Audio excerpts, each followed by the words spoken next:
프로그램 청년 지원 조례랑 그다음에 고리군등령 청년 지원 조례를 만들었고, 그리고 국민권익위원회 자문단 1기 활동했던 오연미라고 합니다. 네, 제주도에서 왔고요. 일단 네, 발언할 기회 주셔서 감사합니다. 제가 자문단으로 활동하면서 가장 아쉬웠던 게 뭐냐면 청년의 많은 목소리를 듣지 못한 점이 가장 아쉬웠습니다. 그 사각지대에 놓여져 있는 청년들도 자문단으로서 활동할 수 있는 기회가 충분히 주어짐에도 불구하고 그 기회를 제공하지 못하고 있더라고요. 그 자문단에서 제가 그 면접을 봤을 때 현장으로 직접 활동을 할 수 있냐라는 질문을 들었습니다. 근데 제가 생각하기에는 비대면으로서 충분히 활동을 할 수 있다고 저는 생각을 하거든요. 서면으로서 질의응답을 하고 그다음에 비대면으로 회의를 진행하는 등 사각지대에 놓여져 있는 청년들한테도 충분한 기회를 줄 수 있다고 저는 생각이 듭니다. 근데 이러한 기회를 주지 못해서 사각지대에 놓여져 있는 청년들이 더 많아짐에 불구하고 그다음에 쉬었음 청년이 생기지 않을까 생각이 듭니다. 이러한 하겠습니다. 네, 발언을 희망하시는 분은 손을 들어주시기 바랍니다.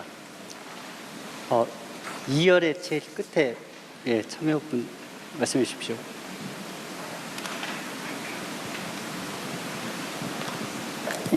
안녕하세요. 대통령님께 건의드리고 싶습니다. 국민권익위원 참관인으로 왔는데요.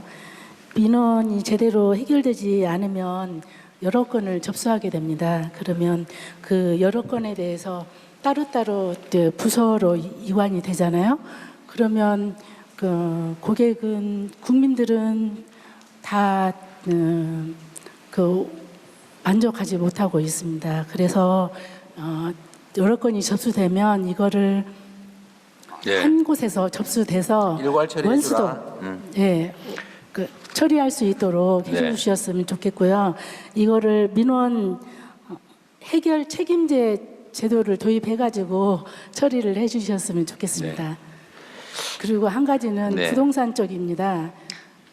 지금 경매가 호황이 되고 있는데 또 억울하게 당한 사람이 많이 있습니다. 그런데 이제 지금은 수작업으로 이렇게 그 직원들이 이렇게 하다 보니 거기에 잘못 처리하는 건도 있고 해서 이걸 시스템화 시켜서 요즘 이제 AI 시대에 그게 수작으로 된다는 건 말도 안 됩니다. 좀 그걸 해결할 수 있도록 전산 시스템화 했으면 좋겠습니다. 그거 부탁드립니다. 두 번째, 경매에서 뭘 시스템화 한다고요? 경매 쪽에 보면 수작업으로 이제 직원들이 경매에 낙찰하고 막 이렇게 하잖아요. 그런데 거기에 서류 조작도 있고 그러다 보니 이걸 전산 시스템으로 도입을 해서 지금 AI 시대에 거기에 맞게끔 알겠습니다. 해결해 주셨으면 좋겠습니다. 그 민원 원스톱 처리 문제는 이게 원래는 기업들이나 이런 인허가는 지금 중소기업부에서는 원스톱 처리를 하고 있나요? 네, 지금 이제 들어온 부분에 대해서는 원스톱 지원센터 통해서 안건들을 좀 정리하고 있는데요. 지금 말씀 주신 국민권익위 일반 민원 얘기인데, 부분들은 이것도 사실은 그렇게 예를 들어 복합 민원이면 한 군데서 받아가지고 그 다른 부처를 다 자기들이 정리해가지고 거기서 도로 통보를 해줘야지. 일로 가봐라, 절로 가봐라. 이거는 저기로, 이거는 여기로 이렇게 하면 안 되는 건 맞죠? 네, 어저께 시스템 관련해서 전체 말씀 주셨고 저도 사실은 이제 받고 있는 게 중기부 민원이지만 어디서 또 허가가 돼야 되고 어디가 허가되면 장관 그 페이스북까지 와서 계속 댓글 쓰시고 뭐 몇 년간 뭐 이런 일들이 반복되고 있거든요. 그래서 전체적으로 이 시스템 관련된 부분은 제가 좀 같이 살펴보겠습니다. 그래서 이 일괄 받고 어떻게 배포해서 일이 가는지에 대한 절차들을 좀 봐야 될 것 같습니다. 성남시하고 경기도에서는 규모가 작아가지고 이제 원스톱 처리 시스템을 도입했는데 별로 무리가 없었거든요. 그러니까 어떤 부서가 접수를 하든지 필요하면 다른 부서의 자료를 수집하거나 의견을 조회하거나 하는 거는 그 접수 부서가 처리하면 된다. 그러니까 민원인이 그걸 들고 왔다 갔다 하지 않게 하라. 그래서 했는데, 자, 정부는 이게 너무 복잡해서 좀 엄두가 안 나서 내가 이렇게 해라 이렇게 창구 단일화 해라 원스톱 처리해라고 말을 하고 싶은데 지금 안 하고 있거든요. 저도 이게 장담은 못 드릴 건데 지금 현재 근데 이제 제가 민원을 1년간 좀 받아보면서의 또 느낌은 일단 원하지 않는 그러니까 원하는 대로 안 되기 때문에 벌어지는 문제도 있지만 그 정부에서 나가는 답을 보면 제가 드는 생각은 해주겠다는 건지 말겠다는 건지 애매한 표현들의 답도 그게 능력 있는 공무원의 자세. 네. 그래서 제가 계속 답을 받거든요, 같이. 근데 난 너무 화날 것 같다 이러면 화나죠. 이렇게 답이 가면 그러니까 계속 다른 부처에 넣거나 넣거나 국민권익위에 넣거나 뭐 심지어 이제 대통령님 페이스북에다가 메신저 보내겠다 막 이렇게 계속 하시고 계셔서 이 부분들의 이건 점검을 한번 절차는 해보십시오. 장담은 못 드리겠지만 한번 보고 그리고 디지털 성착취물 관련된 부분에서도 사실 대규모 이제 플랫폼들은 이 문제에 대해서 굉장히 많은 그동안의 노하우도 있고 할 것 같아서 이 부분은 기술 기업들과의 협력도 제가 한번 중간에 좀 내용들 보고 챙겨보겠습니다. 네. 어떤 매우 구조적인 문제라서 쉽게 말씀드리긴 어려운데 지적은 일리가 있고 일반 시민들한테 국민들한테 당신이 여기 가서 이거 띄워와라 저기 가서 저거 해라 막 이거 하는 부적절한 것 같긴 하고 내부적으로 처리할 수 있는 건 기본적으로 처리하고 어쨌든 민원인들이 여기저기 메뚜기처럼 뛰지 않게 대책은 좀 강구해 보면 좋겠습니다. 그 한 가지 더 말씀드리면 저는 이제 말씀 주신 것처럼 대통령 말씀처럼 이 공무원들도 힘든 것 같습니다. 그러니까 해결 안 되는 문제들을 계속 전문성이 없을 수도 있고 현업에 바쁜데 계속 이 민원 처리하느라고 또 일주일 안에 처리해야 된다 이런 문제들도 많기 때문에 오히려 바로 처리 가능한 것과 전문가들이 해야 될 일들을 좀 나눠주면 현장도 좀 좋아질 것 같고 전문가들도 이 부분에 대해서 좀 할 수 있는 전문 인력도 확보하는 이 두 가지를 좀 나눠서 고민해 보는 게 좋지 않을까 생각합니다. 그 사실은 그런 거는 지휘자의 역량이 중요하죠. 지휘자가 그걸 일을 나눠줘야죠. 예를 들면 전부 각 부서의 담당 관보고 알아서 하라고 내비둘 게 아니고 그 중에서 소통을 잘 해서 뭐 예를 들면 그건 좀 국민권익위로 보내든지 아니면 다른 뭐 산하부서로 보내든지 하여튼 그렇게 정리해 주는 게 사실은 관리자의 역량이기도 하죠. 그리고 경매를 전산화하든지 좀 디지털화하든지 아니면 인공지능화해라 그 얘기는 일리 있는 말씀이신데 일단 일반적인 경매는 법원의 업무 소관이라서 저희가 어떻게 확인할 수는 없는 상황이고요. 예를 들면 행정부처에서 하는 경매면 뭐 캠코가 하고 있나요? 거기는 전산 경매라서 거의 문제가 해결되고 있는 것 같은데 현장에서 불러서 써넣는 경우에 지금 그 얘기를 하시는 거죠? 주로 법원 얘기일 것 같은데 그건 뭐 국민권익위에서 혹시 옛날에 있던 친정 얘기니까 한번 그쪽에 권고를 한번 하든지 파악을 한번 해봐 주십시오. 예, 법원 행정처 한번 한번 해보도록 하겠습니다. 그런 얘기 있었다고? 예. 네, 또 다른 분. 네. 예, 일렬의 가운데 청년 말씀해 주십시오.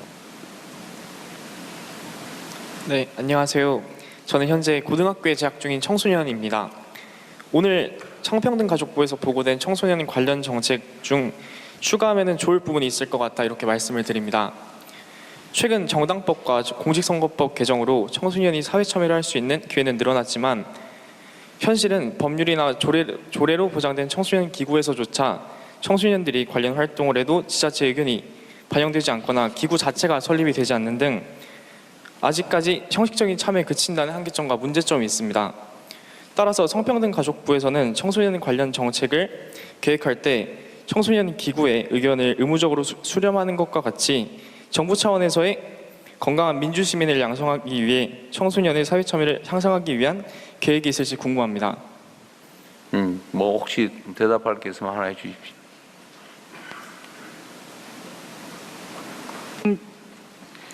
성평등가족부의 청소년정책위원회는 저희가 청소년위원을 50%까지 확충해서 함께 논의를 하고 있는데 아직 지방정부에서는 청소년들의 참여가 좀 미약한 것 같습니다. 국회에서 청소년 그 지방의 해당 지역 대표하는 청소년을 반드시 포함해야 된다는 그 규정도 만들어 주셨는데 한 명 정도 포함되는 것으로는 안 되고 지금 말씀 주신 청소년과 같이 어떤 지역에 청소년과 관계된 사안이 있을 때는 반드시 청소년의 의견을 청취하고 그것을 정책에 반영하는 방향으로 저희가 또 국회와 함께 법 개정을 논의해 보겠습니다. 예.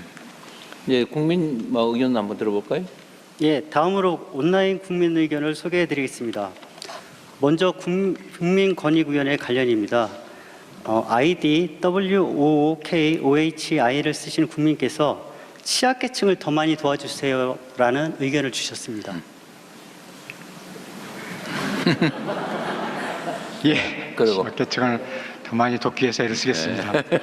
저희가 달리는 국민신문고를 통해서 현장에 가서 취약계층과 상담을 많이 합니다. 그러면서 이제 네. 거기에 대해서 어떤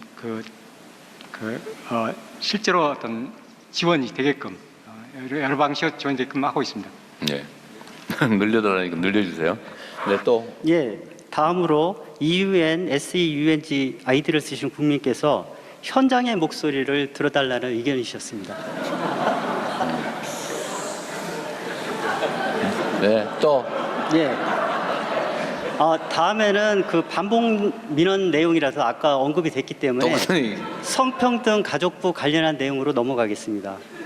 그 민이라는 아이디를 쓰시는 분인데 국민께서 생리대 가격 아주 합리적 가격으로 돌려주셔서 감사하다는 멘트가 있으셨습니다.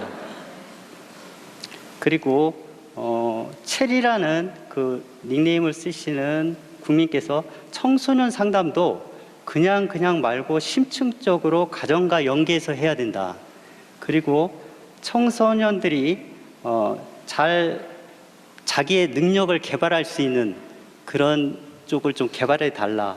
그리고 청소년들이 특히 악기를 다루거나 연극을 하게 해보도록 나라에서 뒷받침해주면 좋을 듯 네. 그런 의견을 주셨습니다.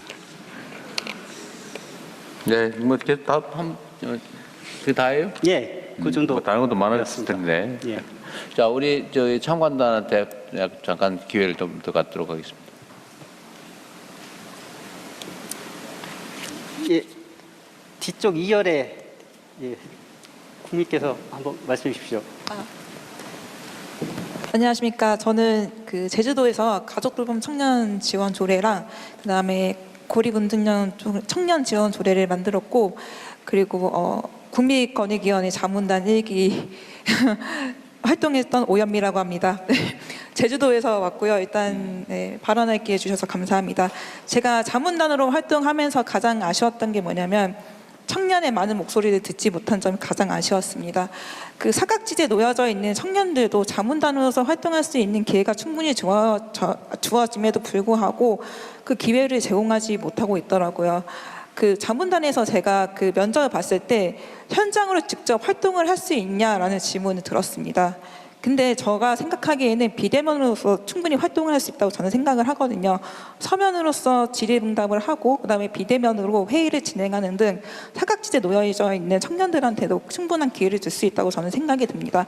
근데 이러한 기회를 주지 못해서 사각지대에 놓여져 있는 청년들이 더 많아짐에 불구하고 그다음에 쉬었음 청년이 생기지 않을까 생각이 듭니다.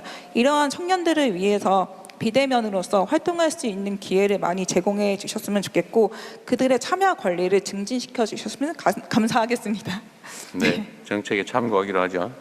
네, 또 다른 분. 예, 2열에 예, 말씀해 주십시오. 네, 안녕하세요. 저는 경기도에서 재택의료센터를 운영하며 간호사 사회복지사와 함께 거동이 불편한 환자들을 집으로 찾아가 진료하고 또 필요한 서비스를 지역사회에 연계하는 방문진료 한의사입니다. 정부가 지역 필수 공공의료 강화를 추진하고 있습니다. 하지만 3만여 명의 한의사들은 1차 의료 정책과 만성질환 관리 체계에서 충분히 활용되지 못하고 있습니다.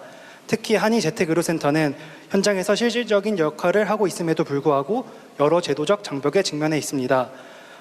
한의장애인 주치 사업은 수년째 지연되고 있으며 국정과제인 어르신 주치 제도 역시 아직 구체적인 추진 방향이 보이지 않습니다. 농어촌 지역의 고질적인 의료 공백을 보다 빠르게 메우고 의료 취약지 주민들의 삶의 질을 높이기 위해 이미 인프라를 갖추고 지역 주민 곁에서 진료를 하고 있는 한의원과 한의사를 1차 의료 및 만성질환 관리 체계에 적극적으로 활용하실 계획은 없으신지 대통령님과 장관님께 답변 듣고 싶습니다. 네, 그건 고민을 많이 해봐야 될 주제라서 추후에 검토하도록 하겠습니다. 또 뭐 한 분 이제 마지막으로 하시죠. 입으신 국민 말씀해 주십시오. 안녕하십니까. 안양시에 거주하고 있는 김서철입니다. 26년 1월부터 7월까지 6개월간 주야간 보호센터에서 요양보호사로 근무하면서 현장에서 경험한 내용을 바탕으로 요양보호사의 처우 개선을 위한 3가지를 다음과 같이 제안합니다. 첫째, 급여 지급일 단축이 필요합니다. 현재는 6월에 근무한 급여를 다음 달 25일에 지급받고 있습니다. 이는 국민건강보험공단의 장기 요양급여 지급 일정과 연계되어 있기 때문입니다. 요양보호사들의 생계 안정과 경제적 부담 완화를 위해 급여 지급일을 앞당길 수 있는 제도 개선이 필요합니다. 둘째, 요양보호사 인력 배치 기준입니다. 현재 주야간 보호센터는 어르신 7명당 요양보호사 1명을 배치하고 있습니다. 돌봄의 질을 높이고 요양보호사의 업무 부담을 줄이기 위해 앞으로는 어르신 6명당 요양보호사 1명을 배치할 수 있도록 기준을 개선해 주시기를 요청합니다. 셋째, 송용수당 지급을 법제화하여 의무화해 주시기 바랍니다. 현재 송용수당은 센터마다 지급 여부와 금액이 제각각입니다. 어떤 센터는 지급하지 않고 어떤 센터는 5만 원, 10만 원, 12만 원 등 서로 다른 기준으로 지급하고 있습니다. 이처럼 동일한 업무를 수행하면서도 처우가 달라지는 문제를 해소하기 위해 송용수당 지급을 법제화하여 전국적으로 동일한 기준에 따라 의무적으로 지급할 수 있도록 제도 개선을 요청합니다. 감사합니다. 근데 무슨 수당?